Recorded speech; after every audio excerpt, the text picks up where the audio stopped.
Bismillahirrahmanirrahim. Assalamualaikum warahmatullahi wabarakatuh. Yes. Rabbi shrah li sadri wa yassir li amri wahlul 'uqdatam min lisani yafqahu qawli. Rabbi zidni 'ilman warzuqni fahman. Amin. A'udzu billahi minasy syaithanir rajim. Bismillahirrahmanirrahim. Alhamdulillahi Rabbil Alamin. Ar-Rahmanir-Rahim. Maliki yaumiddin. Iyyaka na'budu wa iyyaka nasta'in. Ihdinas siratal mustaqim. Siratal ladzina an'amta 'alaihim ghairil maghdubi 'alaihim waladdallin. Amin. Bismillahirrahmanirrahim. Faman azlamu mimman kadzaba 'ala Allahi wa kadzdzaba bis-sidqi idz jaa'ah. Alaysa fi jahannama mathwal lil kafirin. Walladzi jaa'a bis-sidqi wa saddaqa bihi ulaika humul muttaqun.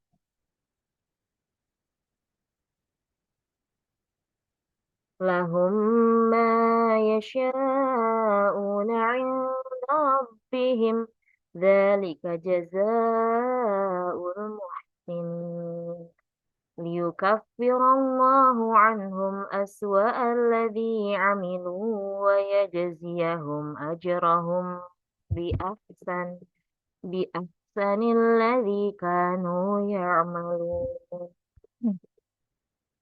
Alaisallahu bikafin 'abdah wa yukhawifunaka billadzina min dunih wa man yudlilillahu fama lahu min had wa man yahdillahu fama lahu min mudil.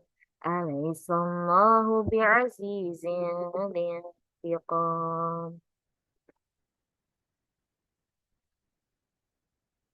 ولئن سألتهم من خلق السماوات والأرض ليقولن الله. قل أفرأيتم ما تدعون من دون الله إن أرادني الله بضر هل هن كاشفات ضره أو أرادني برحمة هل هن ممسكات رحمته. قل حسبي الله عليه يتوكل المتوكلون. قل يا قوم اعملوا على مكانتكم إني عامل فسوف تعلمون من يأتيه عذاب يخزيه ويحل عليه عذاب مقيم. إنا أنزلنا عليك الكتاب للناس بالحق فمن اهتدى فلنفسه ومن ضل فإنما يضل عليها وما عليهم بوكيل. الله يتوفى الأنفس حين موتها والتي لم تمت في منامها فيمسك التي قضى عليها الموت ويرسل الأخرى إلى أجل مسمى. إن في ذلك لآيات لقوم يتفكرون.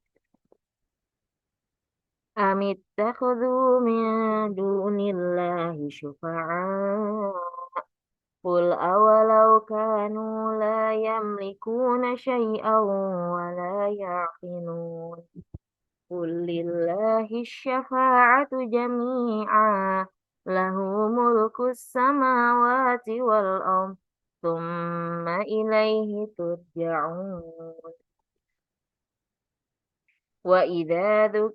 وإذا ذكر الله وحده اشمأزت قلوب الذين لا يؤمنون بالآخرة وإذا ذكر الذين من دونه هم يستبشرون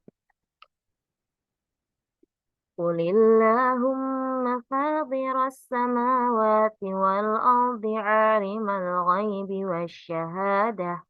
والشهادة أنت تحكم بين عبادك فيما كانوا فيه يختلفون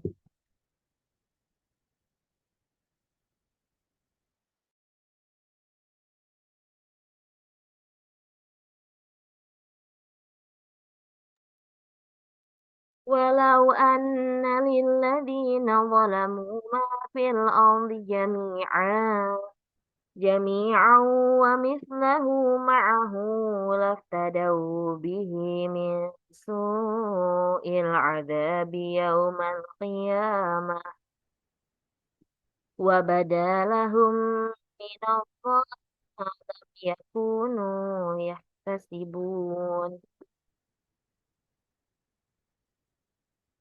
وبدا لهم سيئات ما كسبوا وحاق بهم ما كانوا به يستهزئون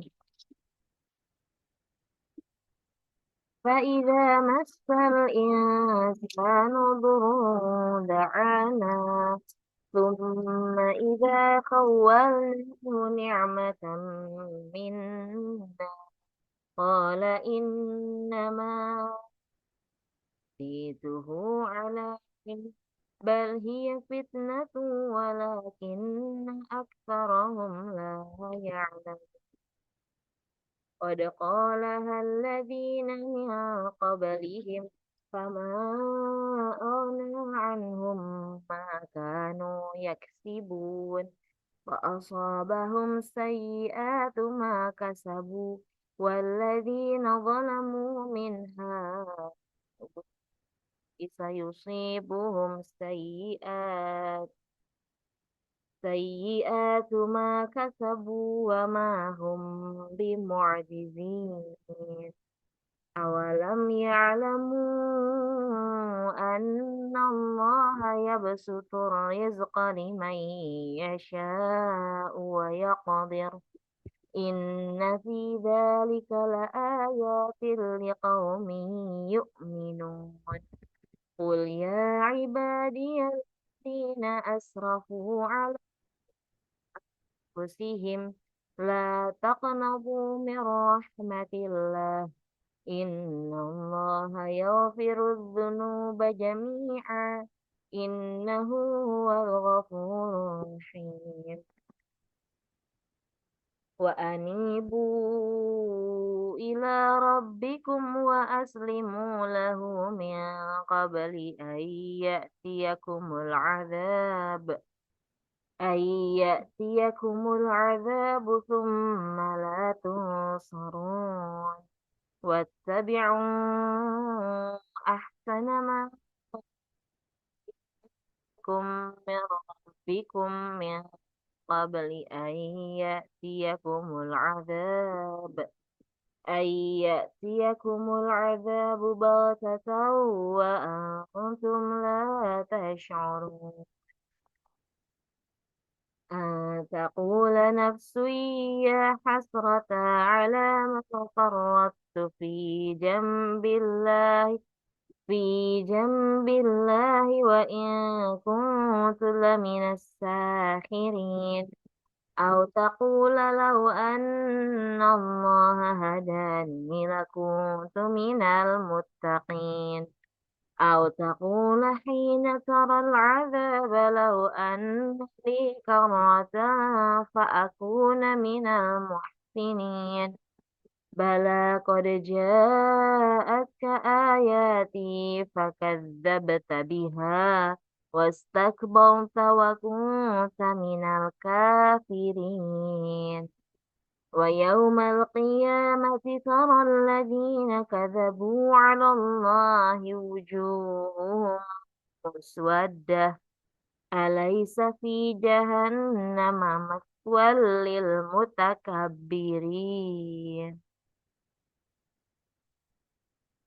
وينجي الله الذين اتقوا بمفازتهم لا يمسهم السوء ولا هم يحزنون الله خالق كل شيء وهو على كل شيء وكيل له مقاليد السماوات والأرض والذين كفروا بآيات الله أولئك هم الخاسرون قل أغير قل أفغير الله تأمرون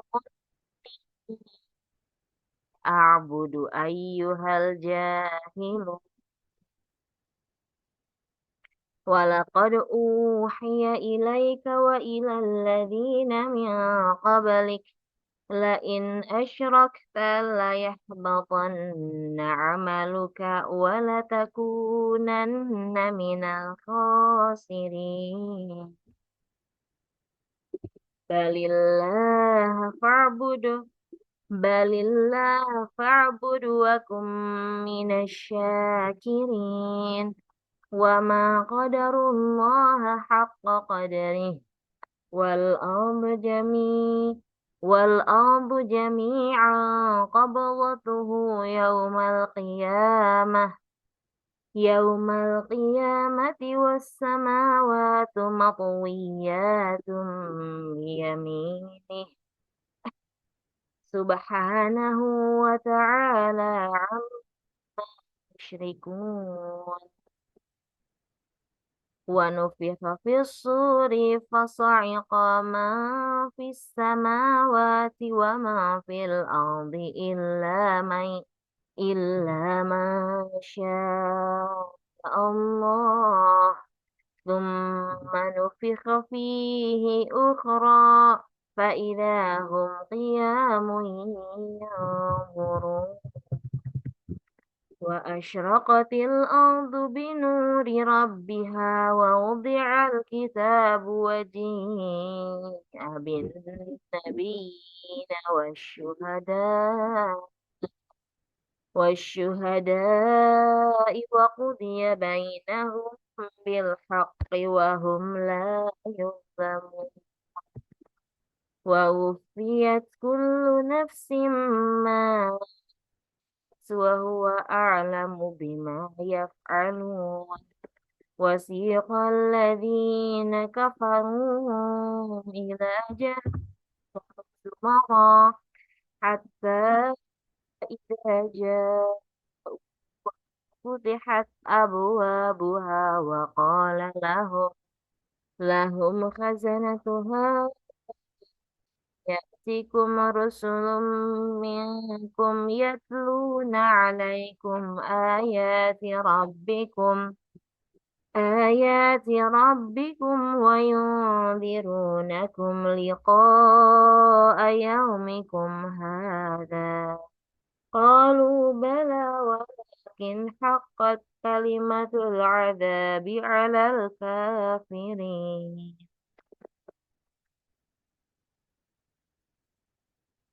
قيل ادخلوا أبواب جهنم خالدين فيها فبئس مثوى المتكبرين وسيق الذين اتقوا ربهم إلى الجنة زمرا حتى إذا جاءوا فتحت أبوابها وقال لهم خزنتها سلام عليكم طبتم فادخلوها خالدين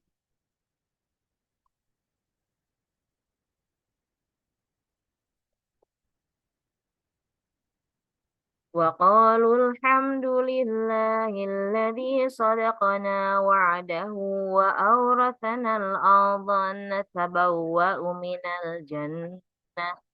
من الجنة حيث نشاء فنعم أجر العاملين وترى الملائكة حافين من حول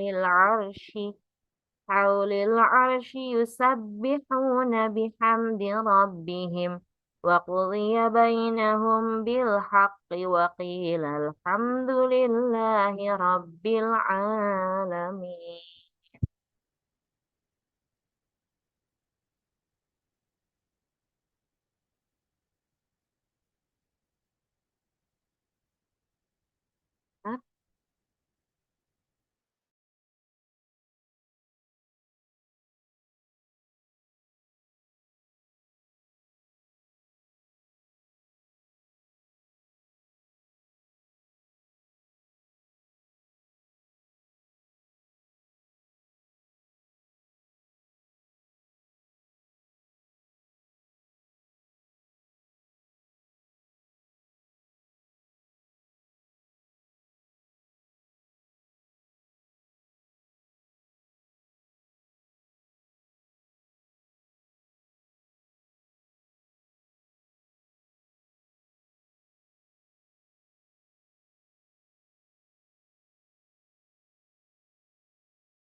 Bismillahirrahmanirrahim.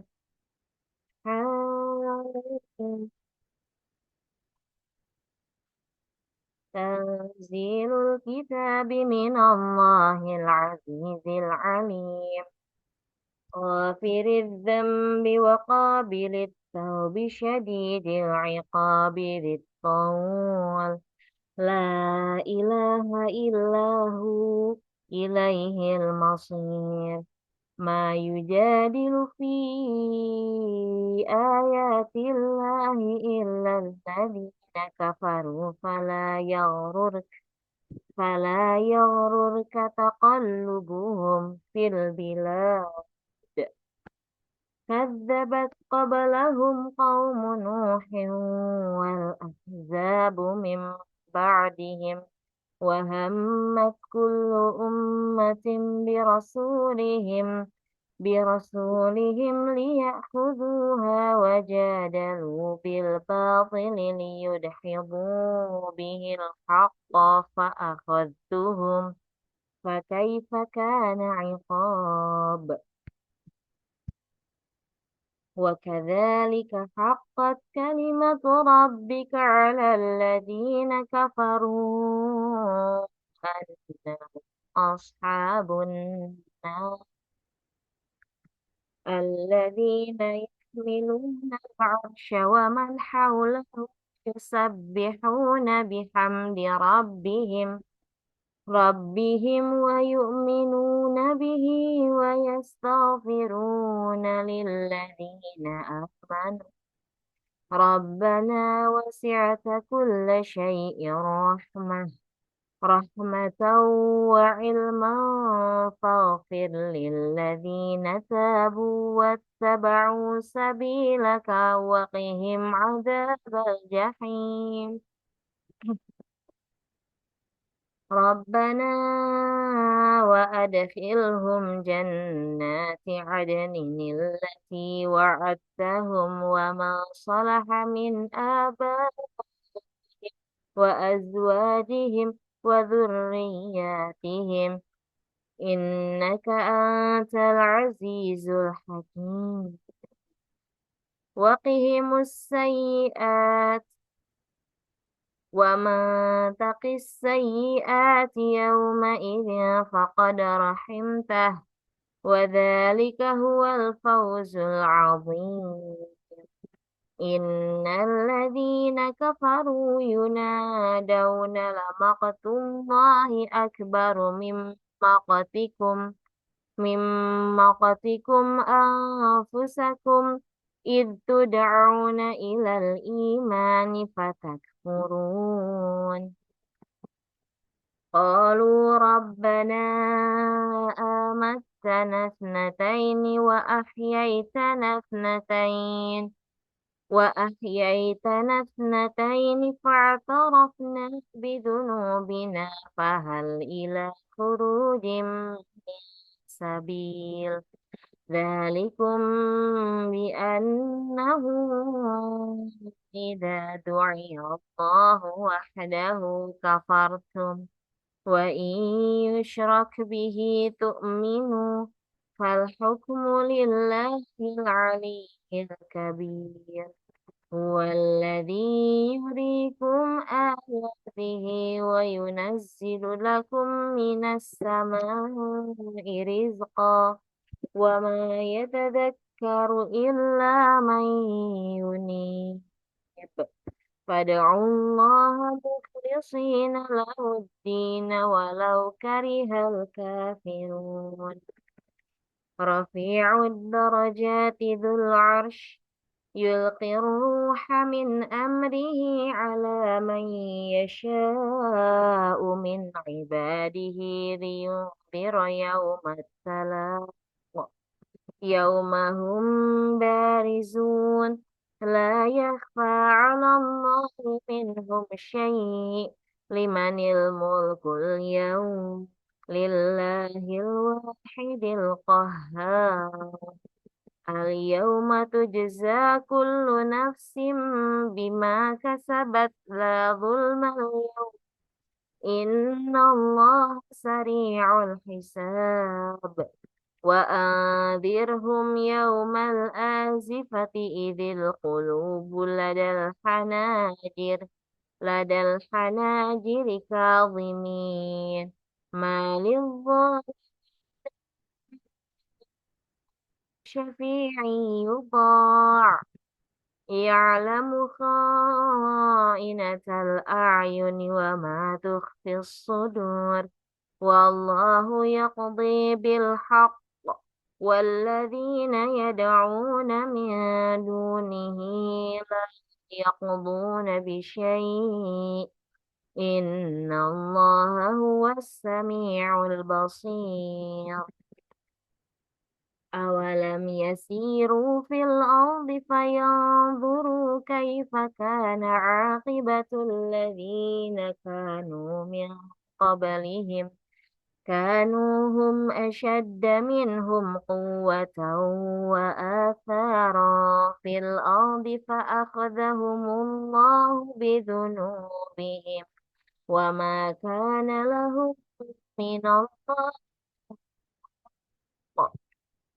ذلك بأنهم كانت تأتيهم رسلهم بالبينات فكفروا فأخذهم الله إنه قوي شديد العقاب ولقد أرسلنا موسى بآياتنا وسلطان مبين إلى فرعون وهامان وقارون فقالوا ساحر كذاب فلما جاء بالحق من عندنا قالوا اقتلوه قالوا اقتلوه أبناء الذين آمنوا معه واستحيوا نساء وما كيد الكافرين إلا في ضلال وقال فرعون ذروني أقتل موسى وليدع ربه إني أخاف أن يبدل دينكم أو أن يظهر في الأرض الفساد وقال موسى إني عذت بربي وربكم من كل متكبر لا يؤمن بيوم الحساب وقال رجل مؤمن من آل فرعون يكتم إيمانه أتقتلون رجلا أن يقول ربي الله وقد جاءكم بالبينات من ربكم وإن يك كاذبا فعليه كذبه وإن يك صادقا يصبكم بعض الذي يعدكم إن الله لا يهدي من هو مسرف كذاب يا قوم لكم الملك اليوم ظاهرين في الأرض فما فمن ينصرنا من بأس الله إن جاءنا قال فرعون ما يريكم إلا ما يريكم وما يهديكم إلا سبيل الرشاد وقال الذي آمن يا قوم إن أخاف عليكم مثل يوم الأحزاب مثل دأب قوم نوح وعاد وثمود والذين من بعدهم وما الله يريد ظلما للعباد ويا قوم إني أخاف عليكم يوم التناد يوم تولون مدبرين ما لكم من الله من عاصم ومن يضلل الله فما له من هاد ولقد جاءكم جاءكم يوسف من قبل بالبينات فما زلتم في شك مما جاءكم به حتى إذا هلك قلتم لن يبعث الله من بعده رسولا كذلك يضل الله من هو مسرف مرتاب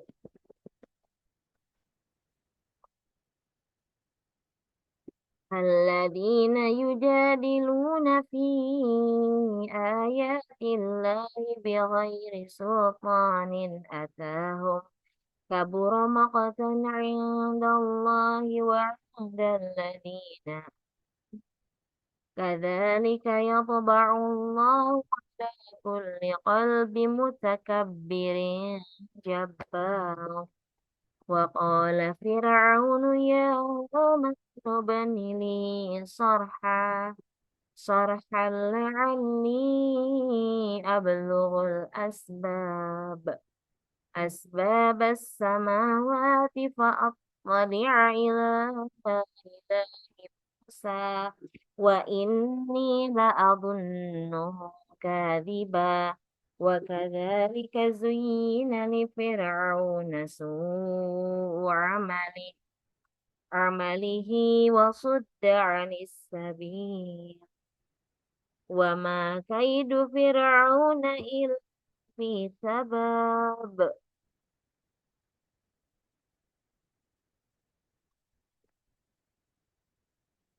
وقال الذي آمن يا قوم اتبعون أهدكم سبيل الرشاد يا قوم إنما هذه الحياة الدنيا متاع وإن الآخرة هي دار القرار من عمل سيئة فلا يجزى إلا مثلها ومن عمل صالحا من ذكر أو أنثى وهو مؤمن فأولئك يدخلون الجنة يرزقون فيها بغير حساب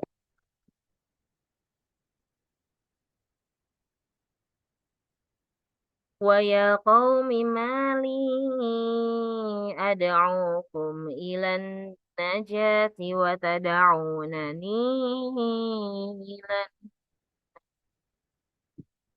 تدعونني لأكفر بالله وأشرك به ما ليس لي به علم وأنا أدعوكم وأنا أدعوكم إلى العزيز الغفار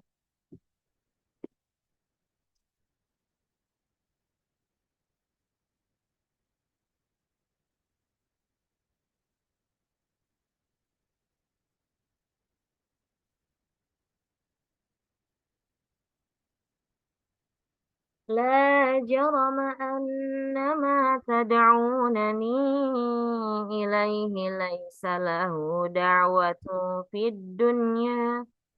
الدنيا ولا في الآخرة وأن مردنا إلى الله وأن المسرفين هم أصحاب النار فستذكرون ما أقول لكم وأفوض أمري إلى الله إن الله بصير بالعباد فوقاه الله سيئات ما مكروا وحاق بآل فرعون سوء العذاب أن عشيا ويوم تقوم الساعة أدخلوا آل فرعون أشد العذاب وإذ يتحاجون في النار فيقول الضعفاء للذين استكبروا للذين استكبروا إن كنا لكم تبعا تبعا فهل أنتم مغنون نصيبا من قال الذين استكبروا إن كنا فيها إن الله قد حكم بين العباد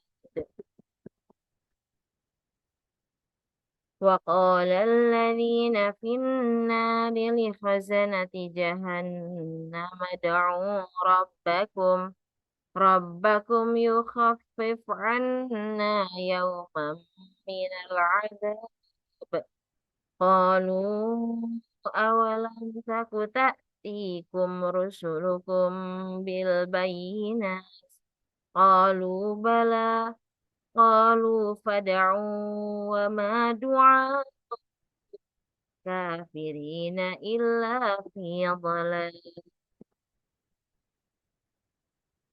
إنا لننصر رسلنا والذين آمنوا في الحياة الدنيا ويوم يقوم الأشهاد يوم لا ينفع الظالمين معذرتهم ولهم اللعنة ولهم سوء الدار ولقد آتينا موسى الهدى وأورثنا بني إسرائيل كتاب هدى وذكرى لأولي الألباب فاصبر إن وعد الله حق واستغفر لذنبك وسبح بحمد ربك بالعشي والإبكار إن الذين يجادلون في آيات الله بغير سلطان أتاهم إن في صدورهم إلا كبر ما هم ببالغين فاستعذ بالله إنه هو السميع البصير لخلق السماوات والأرض أكبر من خلق الناس ولكن أكثر الناس لا يعلمون وما يستوي الأعمى والبصير والذين آمنوا وعملوا الصالحات ولا المسيء قليلا ما تتذكرون إن الساعة لآتية لا ريب فيها ولكن أكثر الناس لا يؤمنون وقال ربكم ادعوني أستجب لكم إن الذين يستكبرون عن عبادتهم سيدخلون جهنم داخرين الله الذي جعل لكم الليل لتسكنوا فيه والنهار مبصرا إن الله لذو فضل على الناس ولكن أكثر الناس لا يشكرون ذلكم الله ربكم خالق كل شيء لا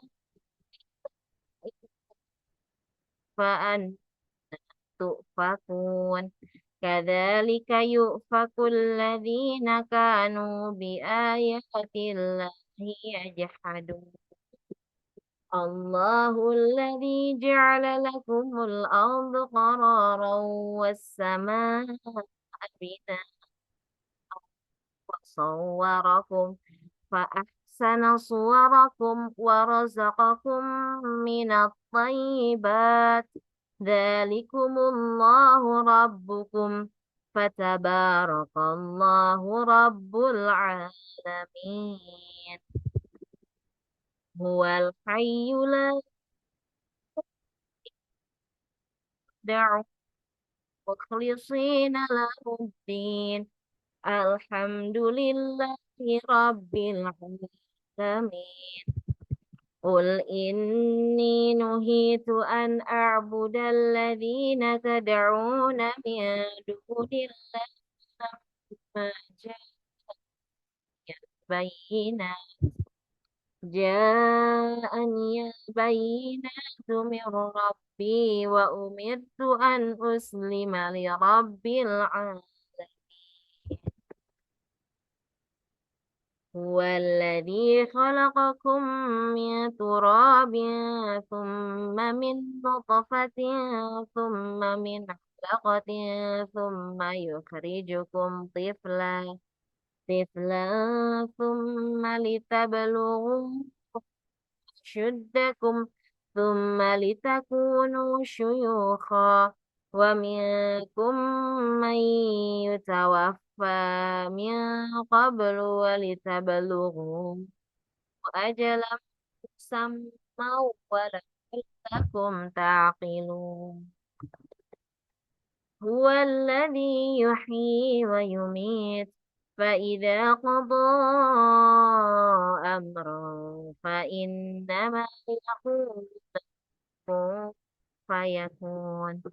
ألم تر إلى الذين يجادلون في آيات الله أنى يصرفون الذين كذبوا بالكتاب وبما أرسلنا به رسلنا فسوف يعلمون إذ الأغلال في أعناقهم والسلاسل يسحبون في الحميم ثم في النار يسجرون ثم قيل لهم أين ما كنتم تشركون من دون الله قالوا ضلوا عنا بل لم نكن ندعو من قبل شيئا كذلك يضل الله الكافرين.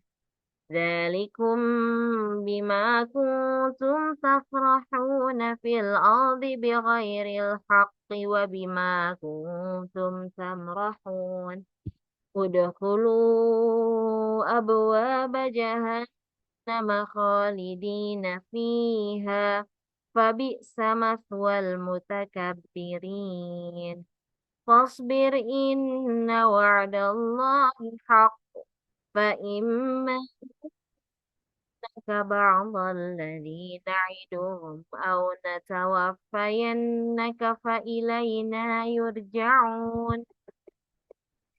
ولقد أرسلنا رسلا من قبلك منهم من قصصنا عليك ومنهم من لم نقصص عليك وما كان لرسول أن يأتي بآية إلا بإذن الله فإذا جاء الله قضي بالحق وخسر هنالك المبطلون. الله الذي جعل لكم الأنعام لتركبوا منها ومنها تأكلون ولكم فيها منافع ولتبلغوا عليها حاجة في صدوركم وعليها وعلى الفلك تحملون ويريكم آياته فأي آيات الله تنكرون. أفلم يسيروا في الأرض فينظروا كيف كان عاقبة الذين من قبلهم كانوا أكثر منهم وأشد قوة وآثارا في الأرض ما كانوا يكسبون فلما جاءت رسلهم بالبينات فرحوا بما عندهم من العلم وحاق بهم ما كانوا به يستهزئون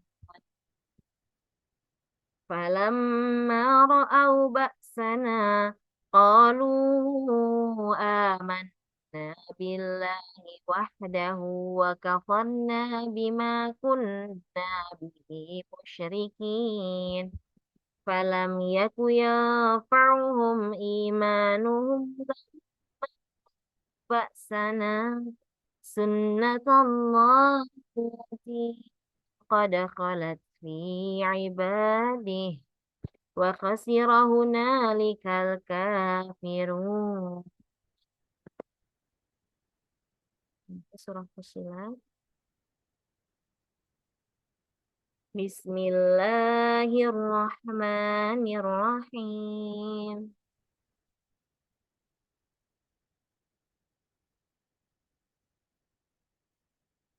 Hamim. Tanzilum minar rahmanir rahim. Kitabun fussilat ayatuhu Qur'anan Arabiyyan liqaumin ya'lamun basyiran wa nadhira fa'arada aktsaruhum fahum la yasma'un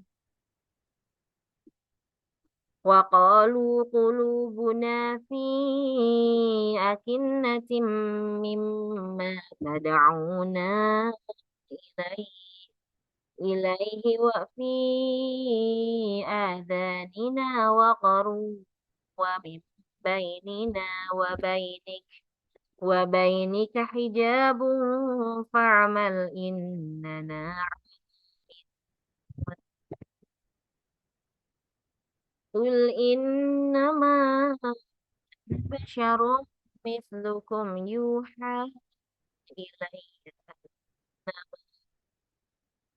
أنكم إلهكم إله واحد فاستقيموا إليه استغفروه وويل للمشركين الذين لا يؤتون الزكاة وهم بالآخرة هم كافرون إن الذين آمنوا وعملوا الصالحات لهم أجر غير ممنون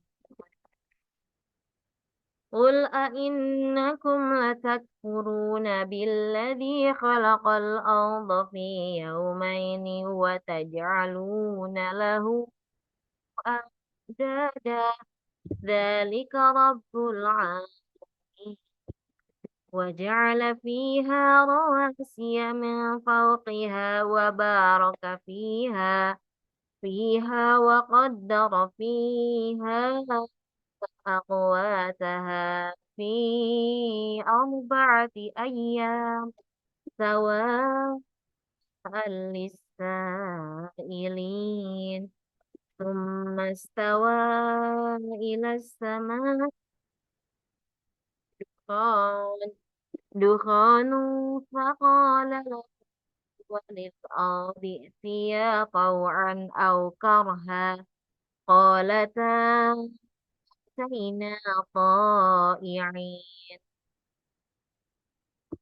فقضاهن 7 سماوات في يومين وأوحى في كل سماء أمرها وزينا السماء الدنيا بمصابيح وحفظا ذلك تقدير العزيز العليم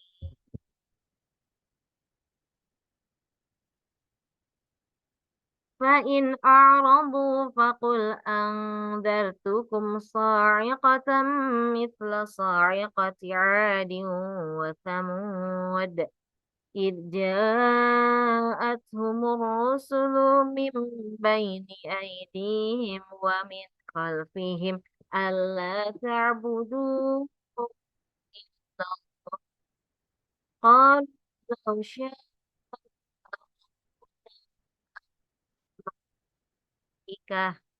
ملائكة فإنا بما أرسلتم به كافرون فأما فأما عاد فاستكبروا في الأرض بغير الحق وقالوا من أشد منا قوة أولم يروا أن الله الذي خلقهم وهو أشد منهم قوة وكانوا بآياتنا يجحدون فأرسلنا عليهم ريحا صرصرا في أيام نحسات لنذيقهم عذاب الخزي في الحياة الدنيا ولعذاب الآخرة أخزى وهم لا ينصرون وأما ثمود فهديناهم فاستحبوا العمى على الهدى فأخذتهم صاعقة العذاب الهون بما كانوا يكسبون ونجينا الذين آمنوا وكانوا يتقون ويوم يحشر أعداء الله إلى النار فهم يوزعون حتى إذا ما جاء شهد عليهم سمعهم وأبصارهم وجلودهم بما كانوا يعملون وقالوا لجلودهم لم شهدتم علينا قالوا أنطقنا الله الذي أنطق كل شيء وهو خلقكم أول مرة وإليه ترجعون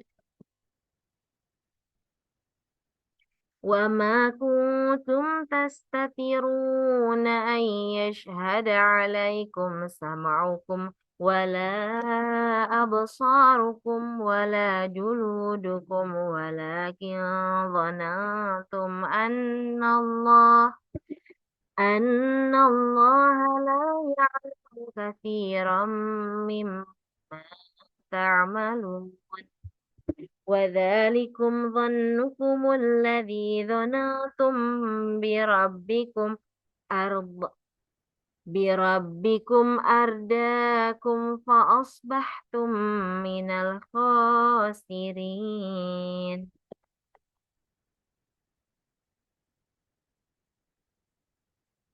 فإن يصبروا فالنار مثوى لهم وإن يستعتبوا فما هم من المعتبين وقد وقيضنا لهم قرناء فزينوا لهم بين أيديهم وما خلفهم وحق عليهم القول في قد خلت من قبلهم من الجن والإنس إنهم كانوا خاسرين وقال الذين كفروا لا تسمعوا لهذا القرآن والغوا فيه لعلكم تغلبون فلنذيقن الذين كفروا عذابا شديدا ولنجزينهم أسوأ الذي كانوا يعملون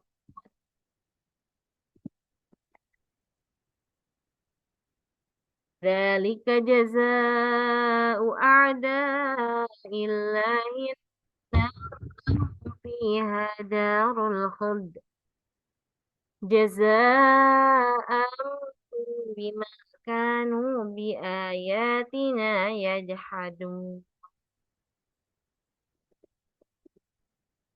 وقال الذين كفروا ربنا أرنا الذين أضلنا من الجن والإنس نجعلهما تحت أقدامنا ليكونا من الأسفلين إن الذين قالوا ربنا الله ثم استقاموا تتنزل عليهم ملائكة ألا تخافوا ولا تحزنوا وأبشروا بالجنة التي كنتم توعدون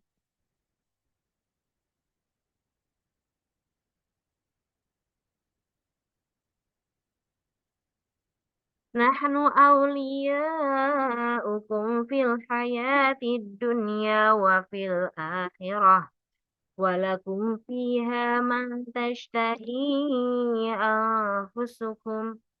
أنفسكم ولكم فيها ما تدعون نزلا من غفور رحيم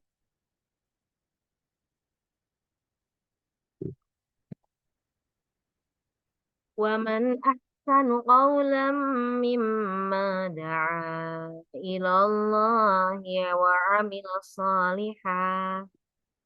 وعمل صالحا وقال إنني من المسلمين ولا تستوي الحسنة ولا السيئة ادفع بالتي هي أحسن فإذا الذي بينك وبينه عداوة كأنه ولي حميم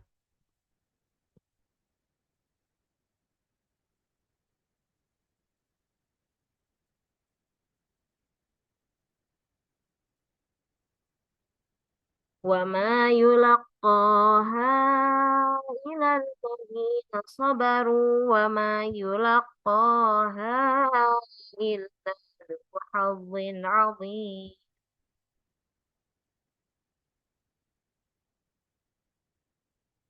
وإما ينزغنك من الشيطان نزغ فاستعذ بالله إنه هو السميع العليم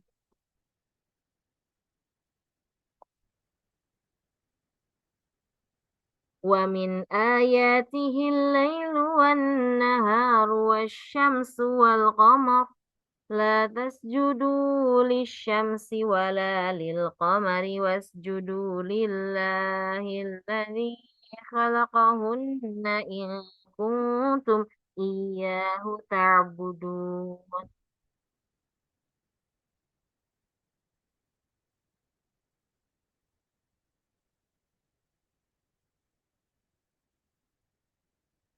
فإن استكبروا فالذين عند ربك يسبحون له بالليل والنهار ومن آياته أنك ترى الأرض خاشعة فإذا زلزلت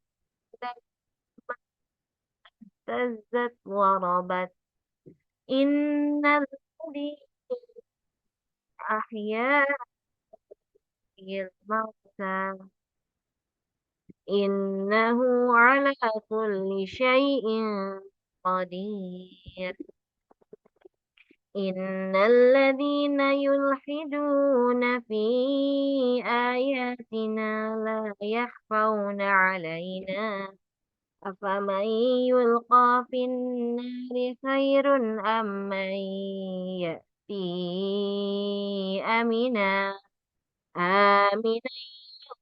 qiyamah i'malu ma syi'tum innahu bima ta'maluna basir.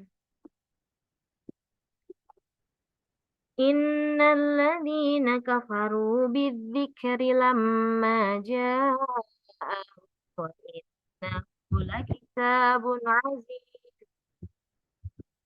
la ya'tihil batilu min bayni yadayhi wala min khalfihi tanzilum min hakimin hamid.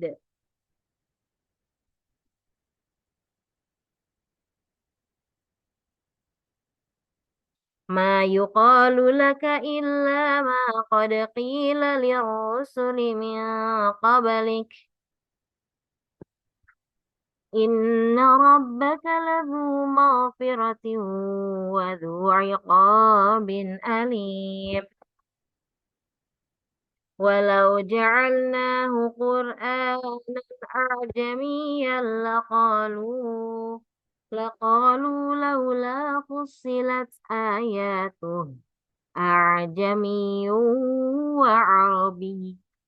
Qul huwa lilladzina amanu hudan wa shifaa walladzina la yu'minuna fi آذانهم وقر وهو عليهم عمى أولئك يهدون في مكان بعيد ولقد آتينا موسى الكتاب فاختلف فيه ولولا كلمة سبقت من ربك لقضي بينهم وإنهم لفي شك منه مريب من عمل صالحا فلنفسه ومن أساء فعليها وما ربك بظلام للعبيد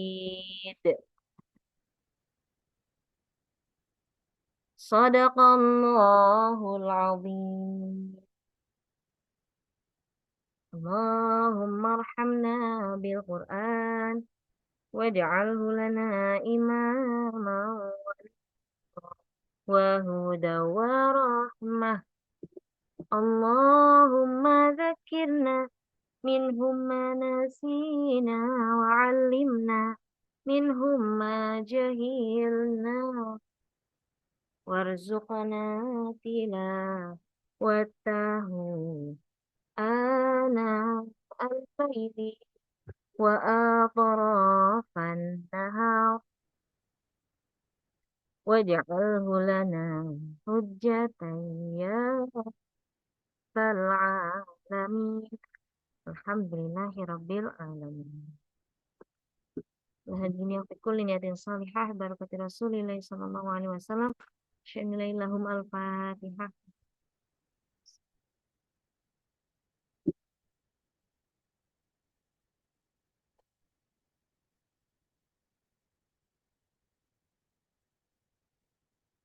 Alhamdulillah ya sudah baca juz 24.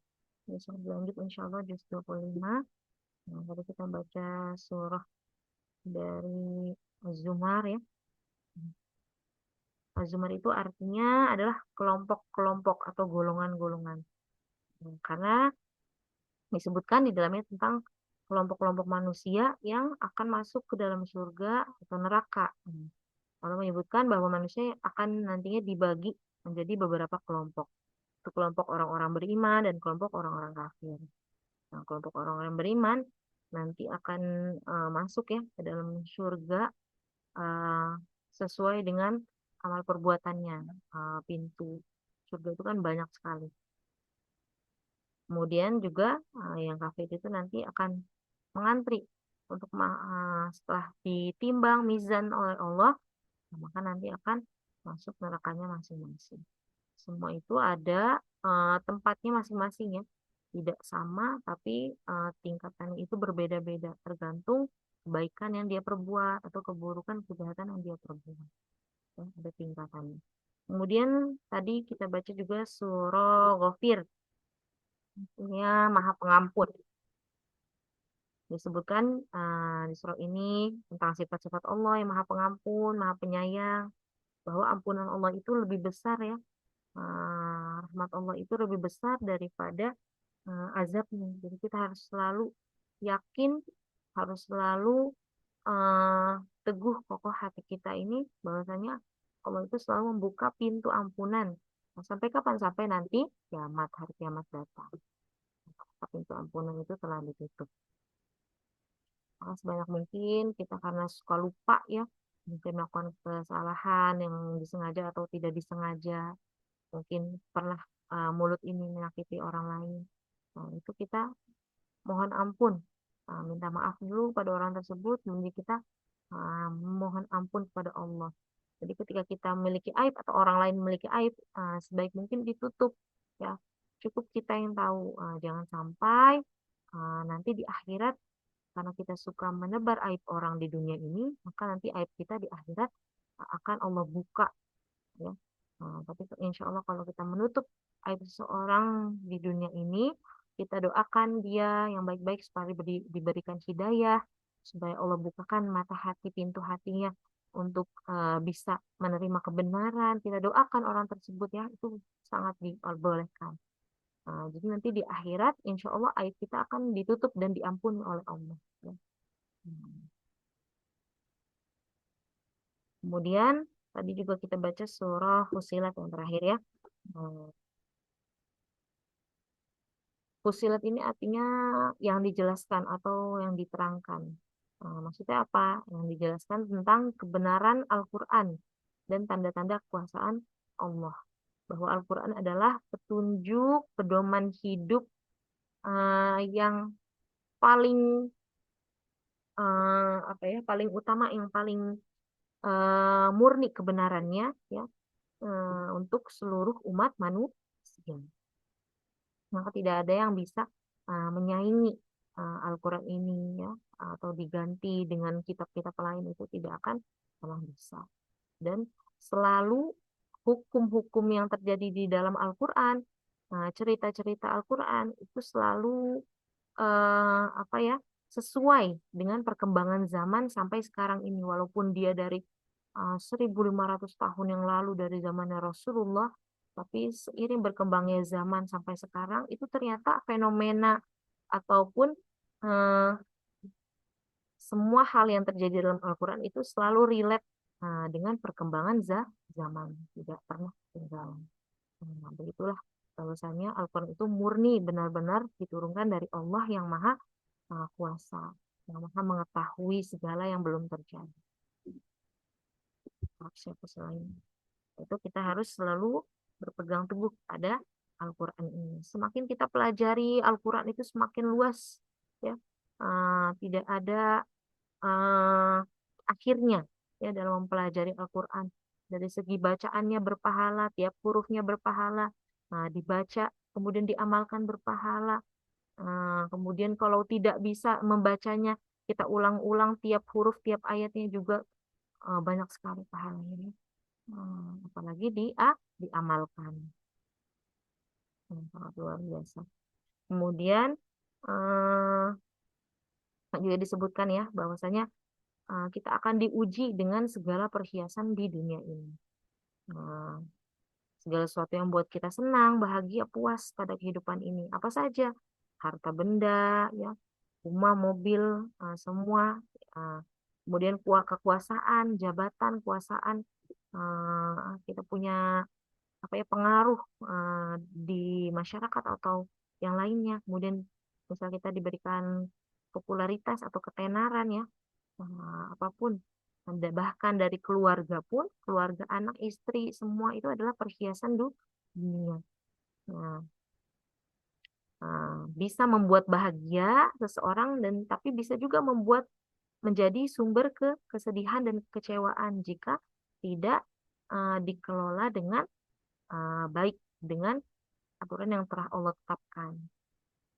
Nah, maka dalam tadi surah Az-Zukhruf, dan kami jadikan apa yang di bumi sebagai perhiasan baginya agar kami menguji mereka. Siapakah di antara mereka yang lebih baik amalnya? Ya. Nah, kita perlu selalu bersyukur, tidak kufur nikmat atas segala yang Allah berikan.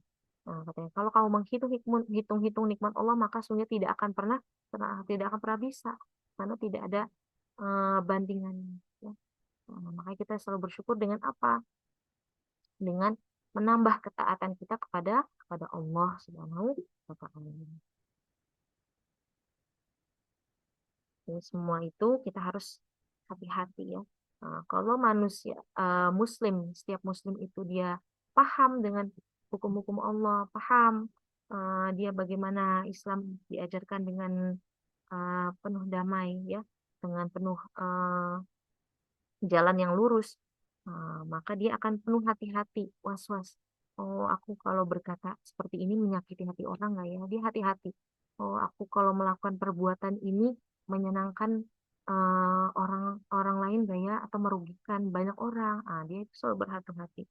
Nah, karena selalu dia yakin bahwa Allah Maha melihat, Allah Maha mengetahui apa yang hendak dia lakukan. Hmm. Maka sebaiknya kita eh, tidak boleh juga terlalu terikat pada hal-hal dunia. Dan kita yakin bahwasanya akhirat itu uh, lebih penting, ya.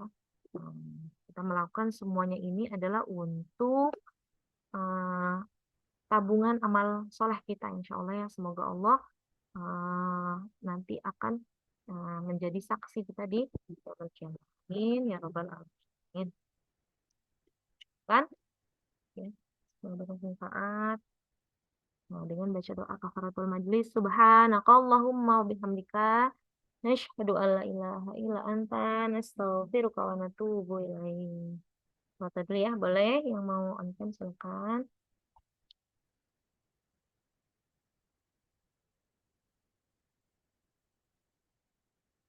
Oke, satu, dua, tiga. Oke, barakallah. Wassalamualaikum warahmatullahi wabarakatuh. Waalaikumsalam warahmatullahi wabarakatuh. Terima kasih. Waalaikumsalam warahmatullahi wabarakatuh. Makasih Kak Putri. Sampai ketemu besok.